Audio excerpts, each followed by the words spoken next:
Bon, bismillah ar-Rahman ar-Rahim. On va commencer le chapitre 2, le comportement élastique. Donc, je vais agrandir les slides pour commencer. Le comportement élastique. Donc, le plan du cours, une petite introduction, déformation élastique, élasticité, les limites des constantes élastiques, le matériau élastique et les essais élémentaires, schématisation, théorie de comportement des sols et application. Enfin, c'est-à-dire on va terminer avec une application. L'expérience montre que la manière dont un corps continu déformable réagit au changement des actions dépend de sa constitution interne. Donc, pour cette raison, afin de prévoir son processus de déformation, nous devons présenter des équations décrivant la réponse du matériau, appelées les équations constitutives ou bien les lois de comportement. Ces équations, ces lois de comportement, surtout pour les équations, je vous ai fait un petit rappel du MMC dans le chapitre précédent. Donc, l'exemple le plus connu des lois constitutives est fourni par la théorie d'élasticité. Donc, c'est la base. Donc, à partir de la loi d'élasticité, on a pu, c'est-à-dire des chercheurs ont pu faire ou bien écrire les lois ou bien les équations constitutives pour chaque matériau. Le comportement d'un corps donné est défini élastique s'il y a une correspondance linéaire entre l'effort et la contrainte. Donc, la linéarité et le comportement, est-ce qu'il est réversible ou non? Donc, c'est ça l'élasticité. La première condition pour qu'un corps ait un comportement élastique, c'est la linéarité, c'est-à-dire il faut qu'il y ait une équation linéaire ou bien une équation d'une droite entre la contrainte et la déformation. Donc la déformation qui est due à l'application de cette contrainte. Et la deuxième, c'est la réversibilité, c'est-à-dire lorsqu'on cesse d'appliquer cette force, ou bien ce chargement, ou bien cette contrainte, donc le matériau va revenir à son état initial, c'est-à-dire la déformation n'est plus. Donc une telle hypothèse implique que le travail fourni lors du processus de déformation est entièrement récupéré quand les actions de perturbation cessent. Donc c'est ce que je viens de dire. Donc du point de vue travail ou bien énergie, donc il n'y aura plus de travail fourni. Donc il n'y aura plus. Donc il signifie que le processus est complètement réversible. Quel processus? C'est l'élasticité, c'est le comportement élastique. Donc en physique, l'élasticité est la propriété d'un matériau solide à retrouver sa forme d'origine après avoir été déformé. Donc la déformation élastique est une déformation réversible. Donc il faut s'appuyer sur ce mot réversible. Donc c'est ça. Donc lorsque je dis élasticité, donc je dis réversibilité. La déformation élastique. Un matériau solide se déforme lorsque des forces lui sont appliquées. Donc normalement, tout corps, tout matériau va être déformé lors d'application de force. Lorsqu'on lui applique des forces, il va se déformer. Même si elle n'est pas vue c'est-à-dire de l'œil nu, mais il y a une déformation. Il y a des petites déformations, bien des grandes déformations. Mais toutes les théories s'appuient sur les petites déformations et ensuite on va les intégrer pour avoir, c'est-à-dire les formes générales. Donc un matériau élastique retrouve sa forme et sa taille initiale quand ses forces ne s'exercent plus jusqu'à une certaine limite de la valeur de ses forces. Donc tout ça est limité pour chaque corps. Donc il va, c'est-à-dire retrouver sa forme initiale après le cesse d'application des charges, mais pas pour toutes les charges. Donc il y a un seuil de chargement. Lorsque, c'est-à-dire je dépasse ce seuil, donc il ne retrouvera pas sa forme initiale, donc on n'est pas dans la phase élastique. On va sortir du comportement élastique et il va retrouver, ou bien il aura un autre comportement qu'on va voir ultérieurement. Donc c'est quoi l'élasticité linéaire? Donc j'ai combiné entre les deux mots, élasticité et linéarité. Donc un corps élastique, comment est son comportement élastique? Il est linéaire. Donc l'élasticité linéaire concerne les petites déformations. Je m'excuse. Les petites déformations proportionnelles à la sollicitation. Lorsque je dis proportionnelle, donc il y a une liaison. C'est ça la proportionnalité. Donc elle est liée aux sollicitations. Donc c'est quoi sollicitation? C'est le chargement, c'est la force, c'est la contrainte. Tout ça, c'est des sollicitations. Dans cette gamme, l'allongement est proportionnel à la force dans le cas d'un étirement. Un étirement, c'est la traction, c'est ça. Donc, vous remarquez, c'est-à-dire ce que je viens de dire est dans cette figure, donc, est illustré par la figure celle-ci. Donc, on remarque qu'il y a un étirement par la force F, donc il y a un allongement delta L, donc il est proportionnel. Selon le module de Young, et l'angle est proportionnel au couple dans le cas d'une torsion. Donc, s'il y a une torsion, donc il y aura une proportionnalité avec, entre l'angle de proportionnalité avec au couple dans le cas d'une torsion, selon le module de Coulomb. Donc, je parle d'un autre module s'il y a, c'est-à-dire le type de sollicitation, c'est une torsion. Donc, en général, on applique, c'est-à-dire la théorie d'élasticité s'applique toujours, c'est-à-dire en général est appliquée, c'est-à-dire la base, bien pour simplifier, c'est-à-dire ce comportement, c'est-à-dire on se passe toujours à l'application d'une contrainte, ou bien d'un étirement, ou bien d'une traction. Donc, ça, c'est la plus simple. Donc, on aura ce type, ou bien cette équation, une équation de proportionnalité entre la force et l'allongement. Donc, la liaison entre ça, c'est quoi? C'est le K. Le K, c'est la pente. Vous remarquez qu'il y a delta L, elle est proportionnelle, ou bien F, elle est proportionnelle à delta L, ou l'inverse. Donc, on aura ici delta L avec F, donc il y a 1 sur K ici. Si je fais l'inverse, F avec delta L, c'est le K. Donc, on aura l'inverse. C'est quoi la déformation élastique? Donc, je vais parler d'autre chose. Donc j'ai dit, il y a une linéarité, donc, parce qu'il y a une équation d'une droite, parce que c'est linéaire, cette liaison, ou bien cette proportionnalité, elle est linéaire. Donc, on a pu écrire cette, pour le ressort, hein, parce que le ressort, il a un coefficient K dit coefficient de raideur. Donc, le K, c'est la raideur du ressort. Mais si je dis allongement, donc il y a déformation. Donc c'est une déformation. Donc je vais lier la déformation à la contrainte.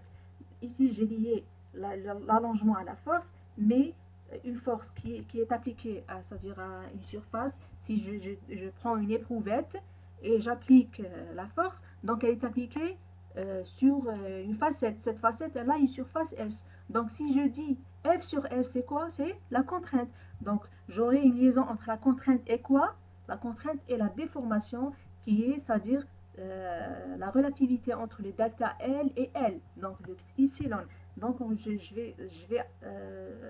va revenir à ce qu'on parle de, donc on va parler de déformation élastique. Donc, si l'on se ramène à, c'est-à-dire à des valeurs indépendantes des dimensions de la pièce, si j'ai une pièce, n'importe quelle pièce, c'est-à-dire l'application de l'élasticité, c'est-à-dire elle est applicable sur le sol, sur le béton, sur des pièces mécaniques, n'importe. Donc, n'importe, c'est-à-dire quel que soit le type de matériau qu'on a, on peut appliquer, c'est-à-dire ces théories d'élasticité pour avoir nos équations. Donc, on obtient la loi de Hooke, c'est ça. Vous connaissez tous cette loi. Il faut l'apprendre, c'est-à-dire par cœur, parce que c'est la base de la rhéologie, du MMC, donc de l'ARDN, la résistance des matériaux. Donc on aura besoin toujours. Sigma égale à E, epsilon, c'est l'équation la plus simple. Donc c'est l'écriture la plus simple de la loi de Hooke. C'est la contrainte, elle est liée à la déformation. Par quoi? Par E, le module de Young, qui est la pente de cette proportionnalité. Donc on aura quoi? On aura, comme si on a sigma et epsilon. Donc sigma est la contrainte, la force divisée par la section de la pièce sur laquelle s'exerce la force. Donc E est le module de Young, homogène à la force par L carré. Donc il est exprimé en général en gigapascal ou bien mégapascal, n'importe, ou bien en pascal. Donc tout ça sont les unités parce que c'est une contrainte. Donc caractéristique de la matière, c'est l'équivalent de K. Donc il y a une équivalence, une similarité. C'est-à-dire on a parlé de ça dans le chapitre précédent. On a parlé il y a une similarité entre le ressort et l'éprouvette sous la sollicitation ou bien sous une traction ou compression, surtout pour la traction. On a la même écriture. Donc on avait similarisé entre la sigma et F, entre le E et le K, et entre le delta L et le epsilon. Donc epsilon, c'est quoi? C'est la déformation ou bien l'allongement relatif. Pourquoi je dis relatif? Parce qu'il y a une relativité entre le delta L et L, entre la longueur initiale L0 et l'allongement.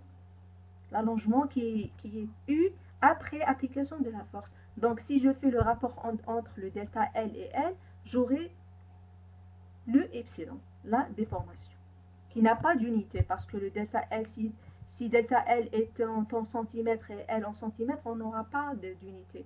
Donc, la même unité, delta L sur L, donc on n'aura pas d'unité pour le epsilon. Donc, je passe à l'élasticité non linéaire. Donc, si je parle d'élasticité linéaire, donc il y a une élasticité qui n'est pas linéaire. Donc, l'élasticité non linéaire représente le comportement réversible du matériau. Donc, il est toujours réversible parce que je suis toujours dans le domaine élastique. Donc, l'élasticité non linéaire représente le comportement du matériau lorsque la proportionnalité entre les contraintes et les déformations ne peut plus être respectée. Donc, il n'y a pas une proportionnalité. Donc, il n'y a pas une équation d'une droite. Cette non-linéarité est typiquement accompagnée de grandes déformations du matériau. Donc, vous remarquez que lorsque je dis le comportement est linéaire, c'est pour les petites déformations. Mais il devient non linéaire lorsque les déformations sont grandes. Donc, c'est pour cette raison qu'il y a deux types d'élasticité. L'élasticité linéaire, c'est pour les petites déformations. Comme si elle est infinitésimale, cette déformation, donc elle est presque une droite. C'est ça. C'est-à-dire, c'est dans la réalité. Si vous tracez c'est-à-dire une petite droite à la main, c'est-à-dire elle a l'allure d'une droite, même si elle n'est pas bien, c'est-à-dire il y a une courbure, mais on peut la voir comme si c'est une droite. Mais si la droite elle est grande, je trace c'est-à-dire une droite très grande, donc je peux voir qu'elle n'est pas linéaire, c'est-à-dire sans la tracer avec la règle, si je la trace à la main comme ça. Donc je peux voir qu'il y a une courbure. Donc c'est ça la différence entre la linéarité et la non-linéarité dans le comportement élastique. Si j'ai des déformations, des petites déformations, donc il y a une linéarité. Mais je peux dire que ce comportement est presque idéal. Donc il n'y a pas, c'est-à-dire réel. Il n'y a pas purement réel. On ne peut pas avoir une proportionnalité linéaire parce que c'est juste pour avoir des théories seulement. Donc on suppose qu'il y a une linéarité. Mais dans la réalité, les comportements sont en général non linéaires. Donc parce qu'il y a de grandes déformations. Aux plus grandes déformations, l'élasticité devient non linéaire pour certains matériaux. Pour d'autres, la fracture ou le fluage interviennent. Donc ce mot fluage, c'est-à-dire c'est une déformation qui est proportionnelle au temps, on va le voir lorsque je dis de temps, lorsque le temps intervient toujours, donc il y a la viscosité.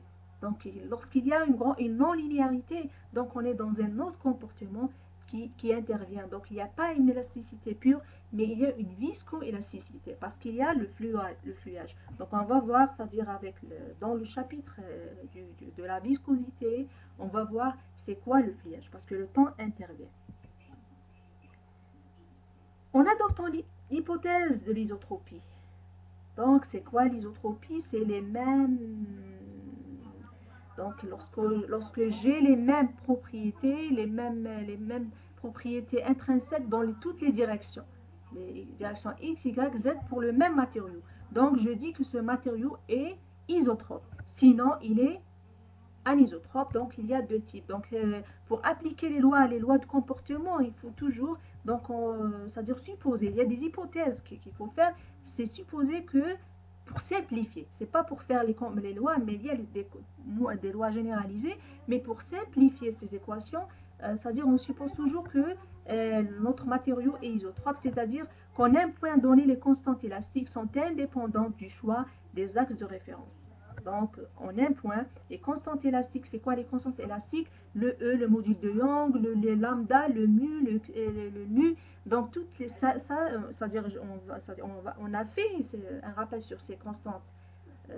Même on va voir mais dans ce chapitre, c'est quoi ces constantes? C'est ça, c'est les propriétés intrinsèques de chaque matériau. On les appelle des constantes élastiques. Des constantes élastiques, elles sont si je dis elles sont indépendantes dans toutes les directions, c'est-à-dire qu'elles sont les mêmes elles ne dépendent pas de la direction. Elles sont les mêmes dans toutes les directions de l'espace, donc selon X ou bien selon Y ou bien selon Z, elles restent les mêmes. Donc c'est ça un matériau isotrope. La loi constitutive peut être écrite comme ça. C'est quoi une loi constitutive? Je vous ai dit que c'est une loi, ou bien c'est des équations liées entre les contraintes et les déformations. Donc vous remarquez l'écriture générale pour une seule composante de notre matrice ou bien notre tenseur de contraintes, sigma et j, je peux l'avoir en fonction des déformations, du tenseur des déformations. Donc sigma ij, donc la composante sigma ij égale à quoi? Égale à lambda, c'est le coefficient de Lamé. Epsilon k, c'est les epsilon, c'est les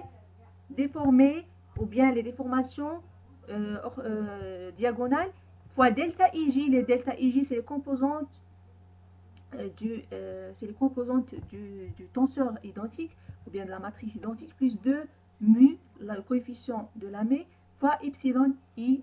Epsilon ij, c'est la composante du même endroit, de la même ligne, de la même colonne que la composante ou bien que la contrainte. Donc si je cherche par exemple sigma 1, 2, donc je vais appliquer lambda epsilon k, c'est-à-dire la somme, fois delta N2 plus 2 mu epsilon N2, etc. Donc c'est la même composante. Lambda et mu sont les constantes de Lamé. Je m'excuse, c'est les constantes de Lamé. J'ai dit ça, oui, c'est les constantes de Lamé. L'année de, c'est-à-dire qu'il a fait, où il a pu inventer ces constantes ou bien trouver ces constantes sous forme inverse, c'est-à-dire si je cherche le epsilon, la déformation en fonction de la contrainte, j'aurai ça. Si vous appliquez, si vous revenez, c'est-à-dire vous revenez à ce qu'on a vu ensemble dans le chapitre 1, lorsque je vous ai donné les liaisons ou bien les relations matricielles entre epsilon et sigma epsilon, vous aurez ça, vous aurez ces écritures. Donc essayez de les faire vous-même pour trouver pour chaque élément, chaque composante du tenseur de déformation, j'aurai cette relation.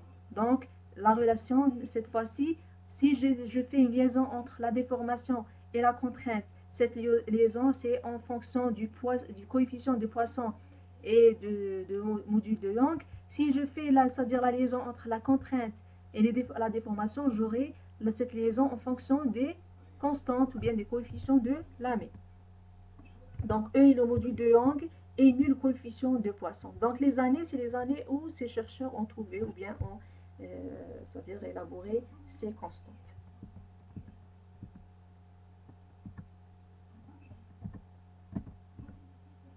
Si je généralise cette écriture, c'est-à-dire en 3D, en 3 dimensions, l'élasticité linéaire, homogène et isotrope, l'homogénéité c'est quoi? Donc je dis isotrope, c'est les mêmes composantes, les mêmes propriétés, et homogène, c'est la même formulation, la même constitution dans toutes les directions. Donc les mêmes propriétés avec la même formulation, donc le matériau reste le même dans toutes les directions. Donc la relation sigma epsilon se généralise en 3 dimensions sous la forme suivante. Donc la loi de Hooke généralisée, ça c'est l'écriture tensorielle ou bien matricielle. La matrice sigma égale à 2 fois mu fois la matrice epsilon plus lambda fois la trace. La trace c'est epsilon kk, donc c'est la somme des composants diagonales plutôt, fois i. Je m'excuse, fois i, la matrice identique. Donc tout ça est bien détaillé. Donc on peut aussi inverser cette relation, la même chose, mais ça je vous donne l'écriture tensorielle ou bien matricielle. Pour un matériau donné, ces diverses constantes élastiques peuvent être identifiées à partir d'expériences élémentaires. Par exemple, à partir des essais uniaxiales, l'essai de cisaillement, etc., on pourra identifier ces constantes, tout ça, c'est-à-dire vous devez les faire en géotechnique. Géotechnique 1, par exemple. Cependant, il est habituellement plus approprié de se rapporter à des constantes alternatives. Par exemple, le module de cisaillement G, décrivant le changement de la forme au volume constant, et le module de compressibilité K, décrivant le changement du volume. Donc, en plus des modules du module de Young E, on peut avoir d'autres modules appelés le module de cisaillement G. Par exemple, la déformation elle est transversale, Donc on aura un module de cisaillement transversal décrivant le changement de la forme au volume constant. Donc la forme va se modifier, mais le volume reste constant. Donc il va se déformer dans une seule direction. Mais si, pour le module de compressibilité, je dis K, si il y a une déformation au niveau du volume, le volume qui va c'est-à-dire changer avec l'application, sous l'application de la contrainte, donc on va parler du module de compressibilité K. Ceci est dû au fait que si nous présentons la définition de la contrainte déviatorique SIG et déformation déviatorique EIJ. La déformation contrainte déviatorique, il y a une contrainte, il y a une déformation. Donc la contrainte déviatorique, c'est-à-dire la partie déviatorique de chaque contrainte. Si j'ai une contrainte, elle a une partie sphérique et elle a une partie déviatorique. On a vu, c'est-à-dire le premier chapitre, que delta IJ égale à quoi? Égale à SIJ plus P fois delta IJ. Cette partie, c'est la partie sphérique. Et S, c'est la partie déviatorique. Donc, la partie déviatorique, donc les composantes, chaque composante déviatorique égale à quoi? Égale à la composante de la contrainte moins la composante sphérique. Ça, c'est la pression hydrostatique. Et pour la déformation, c'est la même chose. Donc, on aura la déformation déviatorique égale à quoi? Égale à la déformation totale moins le tiers, un tiers de ypsilon V delta IJ. C'est la déformation volumique. Donc, ça, c'est des écritures, mais c'est très simple. C'est-à-dire, ne vous paniquez pas si c'est-à-dire que vous venez de voir toutes ces symbolisations, mais c'est très simple. C'est chaque composante, on pourra l'avoir c'est-à-dire en diminuant ou bien en soustraction de le tiers de ypsilon v fois delta ij. La loi de comportement mène au fond particulièrement significatif. Donc, on aura le P, c'est quoi? C'est le coefficient de compressibilité fois le epsilon v, parce que j'ai dit que le K intervient lorsque j'ai une déformation volumique, au niveau du volume bien volumique. Et le SIJ égale à quoi? Égale à 2 fois G fois EIJ. Donc, le SIJ, j'ai dit, c'est une contrainte déviatorique, donc elle est liée à quoi? À la déformation par un module de cisaillement. Un module de cisaillement G. Donc, SIJ égale à 2 fois G fois EIJ. Et le P, la pression hydrostatique égale à quoi? La compressibilité fois epsilon V. C'est-à-dire, je vous demande de bien, c'est-à-dire de lire et de relire, parce que c'est simple, c'est très simple. Tout ce que je viens de dire, on l'a déjà dit précédemment dans le chapitre 1. Mais cette fois-ci, on se base surtout dans le domaine de l'élasticité. Donc, tout ce qu'on a besoin dans l'élasticité, tous ces liens sous ce qu'on appelle le comportement élastique seulement. Donc, tout ça est bien, c'est-à-dire clair. Il n'y a pas quelque chose qui n'est pas bien clair. Ces formes montrent la réponse découplée d'un matériel isotrope. Donc, les incréments des déformations de cisaillement dépendent seulement des incréments de déviature de contrainte correspondants, SIJ. Et les changements de volume dépendent seulement des incréments de la composante sphérique P, correspondant du tenseur de contrainte. Donc, vous remarquez que la partie déviatorique, la déformation déviatorique est due à la contrainte déviatorique, et la déformation volumique, elle est due à la composante sphérique de la contrainte. Tout ça, c'est-à-dire c'est clair. Parce qu'on a dit que chaque matrice ou bien chaque tenseur de contrainte, il est divisé en deux parties. Il y a deux parties dans la contrainte. Il y a la partie déviatorique et la partie sphérique.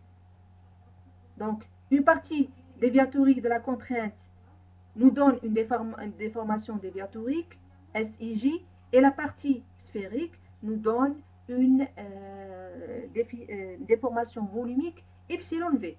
Comme seulement deux constantes sont vraiment indépendantes, on peut donner les relations suivantes. Donc, c'est ça les constantes. Je vous ai dit les constantes d'élasticité, c'est ça, il faut les apprendre. Tout ça, il doit être appris par cœur, parce que c'est la base de la rhéologie et du MMC. Donc, vous devez apprendre ces formules. Le mu égale à G fois E sur 2 fois 1 plus nu. C'est quoi nu? C'est le coefficient de Poisson. Le E, c'est le module d'élasticité. Le mu, lorsque je dis la constante de la même mu, c'est la même, c'est le module de cisaillement G. Donc, ils sont égaux. ils sont égales à quoi? À 2E sur 2 fois 1 plus mu. Le K, le coefficient de compressibilité égale à quoi? Égale lambda, la constante de la M plus 2 tiers de G. Et égale aussi E sur 3 fois 1 moins 2 mu. Et etc. Donc il faut les apprendre, c'est-à-dire pour comprendre le cours. Donc je vous ai donné un petit tableau pour quelques types de matériaux avec leurs propriétés ou bien les constantes d'élasticité. Par exemple, pour une température, toujours une température modérée pour chaque matériau, le module de Young et le coefficient de Poisson. Par exemple, pour chaque matériau, vous remarquez qu'il y a une différence d'un matériau à un autre. Granit, le béton, vous remarquez, donc il y a qui sont très élevés. 315 par exemple au module de Young, l'alliage de titane, donc il est très dur. Vous remarquez coefficient de Poisson 0,34, etc. Donc c'est un tableau récapitulatif de quelques matériaux et leurs propriétés élastiques. Ces constantes élastiques ne peuvent prendre n'importe quelle valeur, mais il y a des conditions qu'elles doivent satisfaire. Pour montrer ceci, rappelons-nous que l'énergie de déformation stockée est une fonction delta Ij, epsilon Ij. Donc il y a quelque chose de nouveau qu'on va parler, c'est l'énergie de déformation. Parce que lorsqu'il y a déformation, il y a un travail. Parce que c'est quoi? Il y a un mouvement. Donc il y a un allongement. Donc il y a un mouvement. C'est-à-dire qu'on ne peut pas le voir à l'œil nu, mais il y a. Donc il y a un travail. S'il y a un travail, il y a une énergie dissipée. Donc il y a, c'est-à-dire l'énergie elle est stockée, mais lors de formation, elle sera dissipée. Donc si nous écrivons l'énergie stockée comme somme de deux parties, une associée à la déformation volumétrique et l'autre à la distorsion, donc le changement en forme, alors la condition pour que l'énergie de déformation soit positive implique quoi? Donc le travail ou bien l'énergie totale est égale à quoi? Égale à l'énergie volumétrique ou bien qui est due à la déformation volumétrique et l'énergie de distorsion, à l'énergie de distorsion D. Avec le U qui est dû à E, à l'énergie qui est due à la déformation, et ça c'est l'énergie qui est due à sigma. Donc si j'écris E ou bien epsilon, c'est la même chose, donc il faut mettre dans la tête que c'est signe, c'est le epsilon, c'est la même chose, c'est des déformations. Donc on vient de voir ça, le U, le EIG et tout. Donc le UE égale à 1 demi lambda, donc c'est des écritures pour les composantes. C'est la 1 demi lambda, lambda c'est la M, fois EX, EY, EZ au carré, plus mu.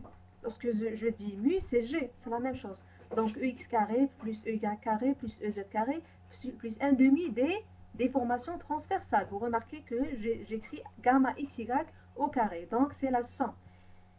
La même chose pour le U, qui est dû à la contrainte. Donc il y a une énergie de déformation et il y a une énergie de contrainte. Donc l'énergie de déformation, je vois que les lambda, le coefficient de la M apparaissent, mais pour l'énergie de contrainte, c'est le nu, le coefficient de Poisson et le module de Young. Donc ces écritures, on va se familiariser avec ces écritures, surtout dans le domaine de plasticité. Mais ici seulement pour vous montrer quelque chose. Donc on va venir, qu'est-ce que je vais vous montrer? À partir de ces énergies, dans des applications particulières, il convient de décomposer le tenseur de déformation en deux parties normées, nommées E. Nommez quoi? Donc je vous ai écrit ici pour vous rappeler que le E c'est epsilon. Donc dans ces écritures, je veux dire epsilon. Donc si je crie EIJ ou bien epsilon IJ, c'est la même chose. Donc il y a donc je vous détaille ce que je viens de vous dire, je vous le détaille ici. Tenseur de déformation sphérique qui est défini par quoi? Donc c'est le tenseur de déformation EIJ. C'est le 1 tiers de E kk delta IJ. Le E kk c'est la trace du tenseur de déformation. Comme si je dis 1 tiers de epsilon kk, c'est la même chose, fois delta IJ. Donc 1 tiers de θ fois delta IJ, c'est le epsilon kk, c'est la somme. C'est la somme de la diagonale, c'est la trace. Tenseur de déformation déviatorique qui est défini par quoi? Le EIJ égale, c'est la contrainte totale moins, ou bien la déformation totale moins le tiers, moins ça, IJ, égale à quoi? Notez que la déformation totale est la somme des deux types de déformation. C'est bon. Donc c'est la somme. C'est EIJ. Donc vous remarquez qu'il y a une différence. le EIJ sphérique avec un trait et le EIJ déviatorique avec un chapeau.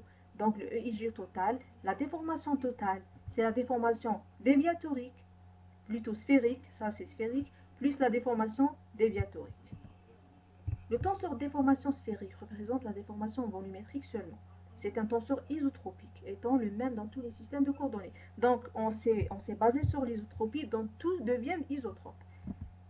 Et le tenseur déformation déviatorique tient en compte des changements de forme des éléments des matériaux. Donc, il faut vous rappeler que le tenseur déformation sphérique représente la déformation volumétrique seulement. Donc, tout ce qui est, c'est-à-dire si j'ai une déformation volumétrique, donc j'aurai le tenseur déformation sphérique.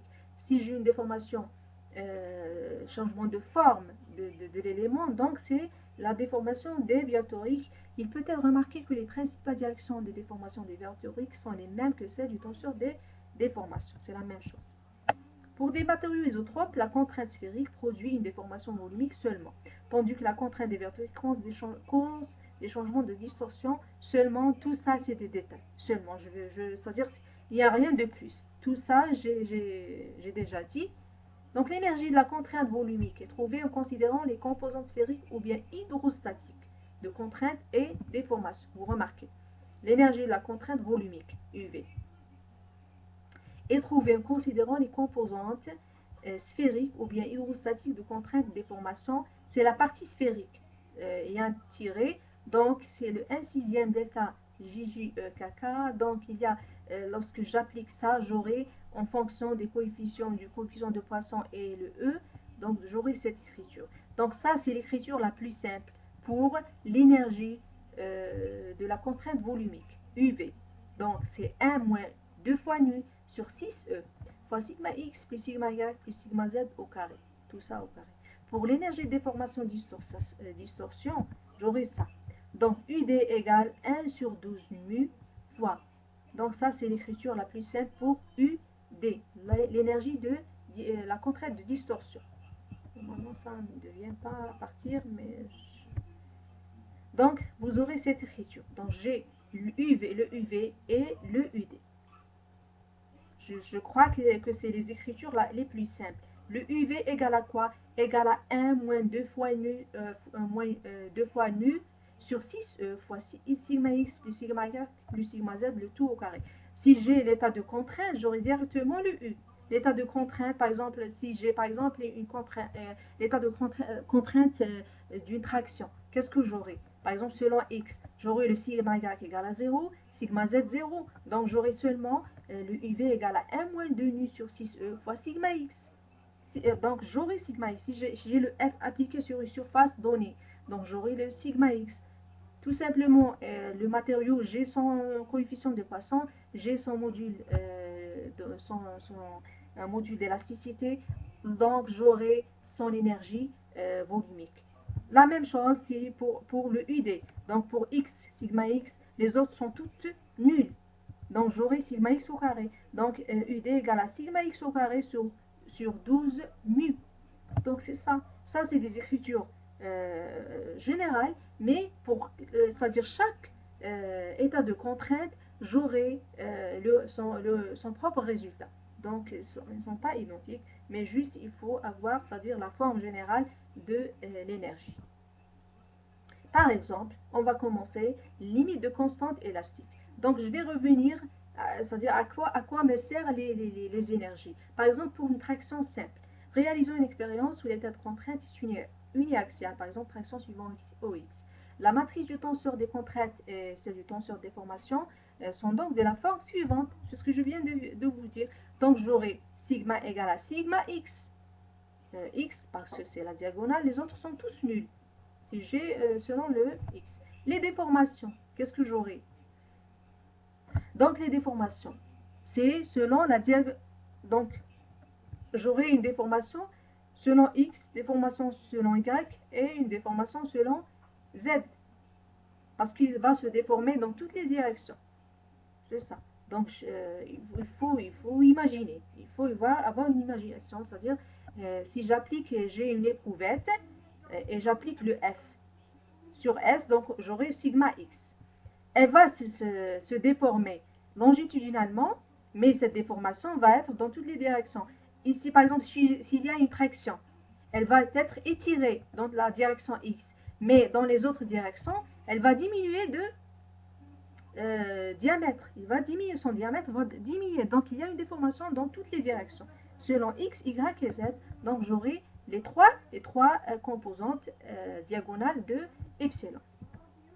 En appliquant la loi de Hooke, on a en particulier, qu'est-ce que j'aurai? Donc, directement, j'aurai sigma x égale à E fois epsilon x. Si vous voulez, c'est-à-dire vous assurer de ce résultat, c'est-à-dire, je ne sais pas, donc qu'est-ce que vous allez faire? Vous allez appliquer les lois de comportement ou bien les équations constitutives qu'on vient de voir dans le chapitre 1, les relations entre le tenseur de contrainte et le tenseur de déformation. Donc vous allez juste remplacer le sigma x et les autres sont nuls. Et le epsilon, pour les epsilon, on aura juste les diagonales et les autres sont nuls. Et vous aurez le sigma x égale à E epsilon x et epsilon y, y égale epsilon zz égale à moins nu fois epsilon x. J'aimerais bien que vous le faites vous-même pour avoir ce résultat. Donc c'est très simple. Ok? Donc le module de Young est la pente de la courbe. Je vous ai dit cette courbe. J'aurai ça.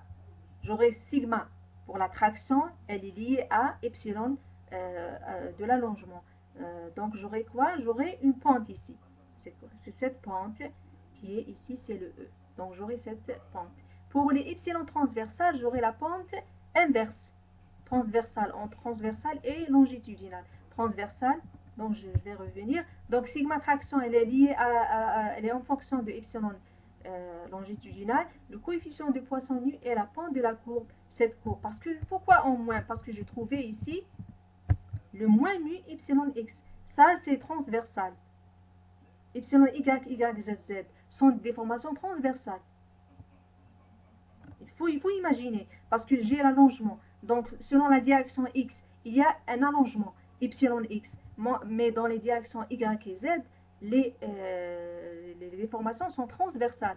Elles sont perpendiculaires à l'axe de déformation, ou bien à l'axe de l'application de la force. Donc, j'aurai le epsilon y, et z, z sont des déformations transversales. Donc, c'est pour cette raison que j'ai cette courbe inverse. Donc, j'ai transversal, epsilon transversal, par exemple, epsilon y, y avec epsilon x, epsilon z, z avec epsilon x. C'est ça la liaison. C'est moins nu fois epsilon x. L'énergie de déformation s'est réduite alors. Donc, j'ai appliqué, comme je vous ai dit, si j'applique l'état de contrainte uniaxiale selon l'axe x, donc j'aurai la contrainte sigma x au carré sur 2i, ou bien tout simplement sigma au carré sur 2i, 2e plutôt. Qu'est-ce que j'ai fait? J'ai remplacé comme je vous ai montré. Donc j'ai remplacé le epsilon, le sigma x. Les autres sont tous nuls. Donc dans la formule de U, l'énergie de déformation UD. Ok. Puisque l'énergie de déformation est définie positive, parce qu'il y a sigma au carré, elle est positive. Donc, automatiquement, le E est positif. Donc, c'est pour cette raison qu'on est parti des formules de l'énergie pour avoir, c'est-à-dire, c'est quoi? Les limites de constante élastique. Quelles sont leurs limites? C'est ça, les constantes élastiques. Par exemple, le module de Young E. Il doit être toujours positif, c'est ça. Donc, lorsque par exemple, si vous faites une solution d'un exercice et vous trouvez le E qui est négatif, donc vous êtes faux. C'est faux. C'est-à-dire il y a quelque chose qui ne va pas. Donc il faut avoir une idée, il faut être sûr que toujours le module de Young est positif parce que c'est une contrainte, mais elle est positive. Donc elle a toujours elle est toujours positive. Donc si j'ai par exemple un autre, ça c'est la première constante. Donc il faut mettre à la tête que le E est toujours supérieur à 0. Par exemple, si j'ai un cisaillement simple, parce qu'on aurait pu un cisaillement qui est pur. Si j'écris un cisaillement pur, donc il y aura une contrainte normale aussi. Mais pour un cisaillement simple, donc on n'aura pas d'autres contraintes. On a seulement un cisaillement, le taux. Par exemple, le sigma x, y, sigma y, x sont égales. Donc c'est taux. Si j'écris sigma xy ou bien tout, c'est la même chose. C'est des contraintes transversales.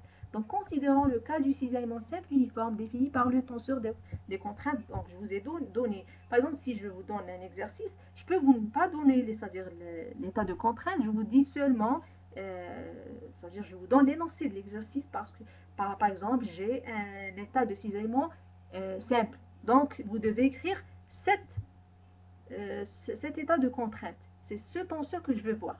Donc, il faut revenir toujours, c'est-à-dire pour réviser, il faut revenir au chapitre 1 pour voir les états de contrainte que je vous ai donnés. Je pense qu'on a parlé de 4 types d'états de contrainte. C'est les plus connus, et les plus, c'est-à-dire utilisés. Il faut les réviser et les comprendre.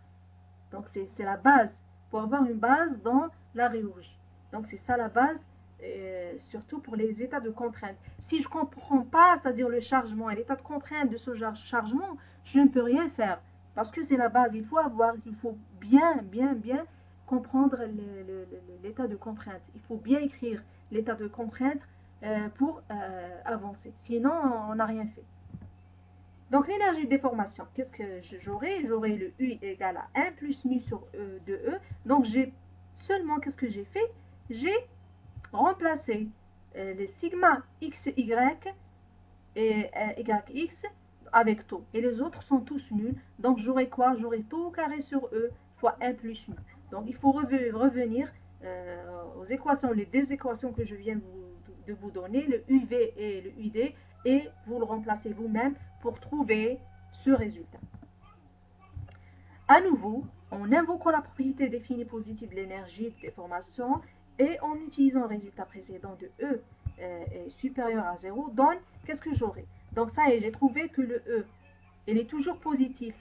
Taux au carré, il est positif automatiquement. Donc qu'est-ce que j'ai? Et l'énergie stockée, elle est positive parce qu'elle n'est pas dissipée, c'est une énergie stockée. Donc automatiquement, qu'est-ce que j'ai? J'aurai le nu. Donc le nu, le 1 plus nu, doit être positif. Donc pour avoir le U positif, je sais que le taux au carré il est positif. Je sais que le E il est positif. Ça y est, c'est-à-dire j'ai trouvé ce résultat précédemment. Donc il faut avoir le 1 plus nu doit être supérieur à 0. Donc qu'est-ce que j'aurai? J'aurai le nu est supérieur à moins 1. Ça c'est une première limite. Il doit toujours être supérieur à moins 1. Mais il doit être inférieur à quoi? On va voir maintenant, on va prendre un autre type d'état de contrainte. Par exemple, si j'ai une compression hydrostatique, c'est quoi la compression hydrostatique? Elle s'écrit, c'est-à-dire de cette sorte, parce que c'est une contrainte sphérique. C'est la contrainte sphérique. Le dernier exemple est choisi comme une compression hydrostatique uniforme spécifiée par, donc parce que j'ai une compression dans toutes les directions. Lorsque j'ai dit une compression hydrostatique, c'est la compression de l'eau. Par exemple, si j'ai un échantillon une graine de sol, sable ou n'importe, mais c'est-à-dire elle est immergée dans l'eau. Qu'est-ce que j'ai? C'est-à-dire donc j'aurai de l'eau dans toutes les directions. La pression de l'eau, elle est dans toutes les directions. Dans la direction X, Y et Z. Mais puisque c'est une compression, donc j'ajoute le moins. Donc moins P, moins P, moins P. C'est ça. Donc j'aurai cette écriture de contrainte. Donc évaluant les limites d'énergie de déformation toujours, qu'est-ce que je fais? Je vais les remplacer dans la formule précédente de U et j'aurai ce résultat 3P au carré sur 2E fois 1 moins 2 mu. Qu'est-ce que je dois faire? C'est-à-dire, à votre avis, qu'est-ce que je vais écrire?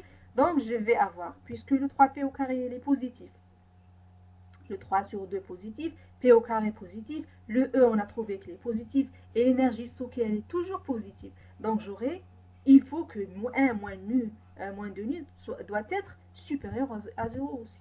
Donc, c'est ça. J'aurai cette écriture. Donc, j'aurai 1 moins 2 nu est supérieur à 0. Donc, le nu doit être inférieur à 1 demi. Donc, il est limité. J'ai trouvé que en combinant, c'est-à-dire les deux résultats, j'ai trouvé que le nu doit être supérieur à 1 à moins 1 et doit être inférieur à 1 demi. Donc, tout ça est applicable sur tous les matériaux. On ne trouve jamais un coefficient de Poisson d'un matériau qui est supérieur à 0,5. Impossible. Et qui est inférieur à moins 1. Donc, tous les coefficients de Poisson de n'importe quel matériau, ils sont limités entre ces deux chiffres, ces deux quantités. Donc, coefficient de Poisson n'a pas d'unité. Donc, en utilisant les relations entre les constantes élastiques citées auparavant, le résultat précédent implique aussi que quoi?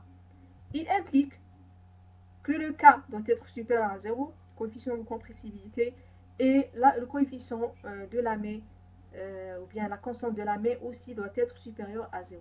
Donc, si j'utilise ces résultats dans les autres relations c'est-à-dire qu'on venait de voir, donc on a trouvé que le K doit être aussi toujours positif, le mu plutôt positif, le E positif, et le coefficient de Lamé entre le moins 1 et le 1,5. Donc les autres sont tous positifs. Vous devez les apprendre. Et les mu entre moins 1 et 0,5. Donc on n'a pas un coefficient de Poisson qui est supérieur. Vous pouvez, c'est-à-dire revenir au tableau que je vous ai donné et vérifier ce résultat. La preuve expérimentale indique que la plupart des matériaux réels ont des rapports de Poisson positifs. Et ainsi, donc, j'aurai le 0 mu supérieur à 0 inférieur à 1,5. Donc, on aura quoi? On aura lambda est supérieur à 0. Donc, même la deuxième constante de Lamé est supérieure à 0. Mais, c'est-à-dire, qu'est-ce que je viens de vous ajouter ici? Ici, je trouvais que le nu doit être supérieur à moins 1 inférieur à 1,5. Mais l'expérimentation nous a montré qu'il n'y a jamais un matériau qui a un coefficient de Poisson qui est négatif. Donc, c'est-à-dire ça va nous limiter encore le coefficient de Poisson entre le 0 et le 0,5. Donc, le coefficient de Poisson est entre 0 et 0, c'est-à-dire il est positif, mais il doit être toujours inférieur à 0,5. Les autres sont positifs, mais il n'y a pas de limite. Elles ne sont pas limitées, c'est-à-dire au-delà de 0. Donc, on peut avoir n'importe quelle quantité. Donc, je m'arrête ici. La deuxième partie, on va la faire dans la vidéo prochaine, Inch'Allah. À la prochaine, d'accord.